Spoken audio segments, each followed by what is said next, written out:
تکلیف دینے سے بچیے، لوگوں کو جو ہے کہ راحت پہنچانے کا کام کیجیے کہ ہمارے مذہب اسلام میں جو لوگوں کی تکلیفوں کو دور کرتا ہے، جو لوگوں کی بھلائی میں کام آتا ہے، تو اس کے حوالے سے بہت بڑی بڑی فضیلتیں آئی ہیں۔ میں انشاءاللہ تعالیٰ آپ کو حدیث پاک کی روشنی میں کچھ باتیں پیش کرتا ہوں۔ سرکار صلی اللہ علیہ وسلم نے سے پوچھا گیا کون سا مسلمان افضل ہے؟ ہر انسان اپنے آپ کو افضل سمجھتا ہے، اچھا سمجھتا ہے، میں سب سے اچھا انسان ہوں، میری سوسائٹی میں کسی کو تکلیف نہیں دیتا ہوں، میں کسی کو پریشان نہیں کرتا ہوں۔ لیکن سنیے، سرکار صلی اللہ علیہ وسلم سے پوچھا گیا کہ کون سا مسلمان افضل ہے؟ تو سرکار صلی اللہ علیہ وسلم نے ارشاد فرمایا جس کی زبان اور ہاتھ سے دوسرے مسلمان محفوظ رہیں۔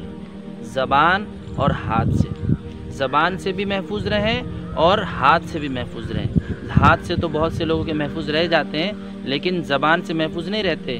کسی کی غیبت کر کے ہم کسی کو جو ہے کہ اس کی عزت خراب کرتے ہیں، کسی کے جو ہے کہ عیب کھول کر ہم اس کی عزت خراب کرتے ہیں، کسی کا چار کے بیچ میں مذاق اڑا کر جو ہے کہ ہم اس کی عزت خراب کرتے ہیں۔ تو یہ کہاں سے ہوا آپ اچھے مسلمان؟ آپ کہاں سے اچھے مسلمان ہوئے؟ حدیث پاک میں اس طرح کے بھی بیانات آئے ہیں کہ ایک بندہ آئے گا کہ اس نے بڑی بڑی نیکیاں کی ہوں گی، حج، نماز، روزہ، صدقات، بڑی بڑی نیکیاں، لیکن اس حال میں آیا ہوگا کہ کسی کو گالی دی ہوگی، کسی کو گھورا ہوگا، کسی کو جو ہے کہ ستایا ہوگا۔ تو اس عمل کی وجہ سے جن کو ستایا ہوگا، جن کو تکلیف دی ہوگی، جن کی عزتیں خراب کی ہوں گی، اس کی نیکیاں ان کو دی جائیں گی۔ پھر بھی اگر حساب کتاب پورا نہ ہوگا تو ان کے گناہ اس کے سر پر ڈالے جائیں گے اور اسے جہنم میں پھینک دیا جائے گا۔ تو افضل مسلمان کون ہے سمجھنے کی کوشش کیجیے۔ سرکار کی اس حدیث کو اپنے ذہن میں بسائیے کہ اپنی زبان سے بھی اور اپنے ہاتھ سے بھی جس سے محفوظ رہتے ہیں اور جس کی زبان اور ہاتھ سے مسلمان وہ اچھا مسلمان ہے۔ اور ہم کہیں پر بھی کسی کی جو ہے کہ کسی بھی طرح سے جو ہے کہ معاملات کرتے ہیں، کوئی ہمیں راز بھی بتاتا ہے نا، حدیث پاک میں اس طرح سے بھی آیا صرف مال امانت نہیں ہوتے بلکہ کسی کے الفاظ بھی امانت ہوتے ہیں۔ یہاں تک کہ حدیث پاک کا مفہوم ہے کہ اگر کوئی بات کرتے ہوئے ادھر ادھر دیکھ رہا ہو تو یہ بات بھی امانت ہے۔ کیوں وہ ادھر ادھر دیکھ رہا ہے؟ کیوں اس طرح آگے پیچھے دیکھ کر بات کر رہا ہے؟ اس طرح اس لیے بات کر رہا ہے کہ وہ یہ چاہتا نہیں ہے کہ میں جو بات آپ سے کہہ رہا ہوں وہ کسی اور کو پتہ چلے۔ لیکن ہم کتنے ہلکے پیٹ کے ہوتے ہیں اور کیسے جو ہے کہ امانت کی حفاظت نہ کرنے والے ہوتے ہیں، ہم جا کے تیسرے کو بتاتے ہیں کہ دیکھ تم کو بتا رہا ہوں، تم کسی کو مت بتانا۔ یہ کہاں راز رہا؟ ہم راز کی بھی حفاظت نہیں کر پاتے ہیں۔ مزید ایک اور حدیث پاک سنیے، سرکار صلی اللہ علیہ وسلم کا فرمان ہے لوگوں کو ضرر یعنی تکلیف پہنچانے سے بچو کہ اس سے بھی تم کو صدقے کا ثواب ملے گا۔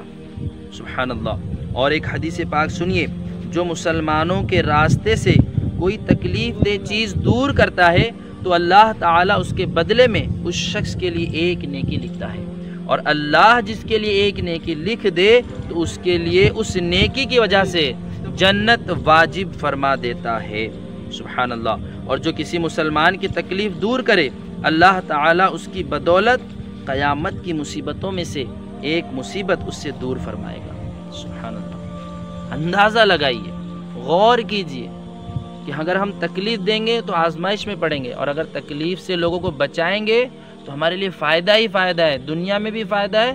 اور کتنا پیارا فرمان ہے میرے نبی کا کہ جو کسی مسلمان کی دنیا کی تکلیف دور کرے، اللہ تبارک و تعالیٰ قیامت کے دن کی تکلیف کو دور کرے گا۔ اندازہ لگائیے قیامت کے دن کتنی تکلیفیں، کتنی مشکلیں ہوں گی۔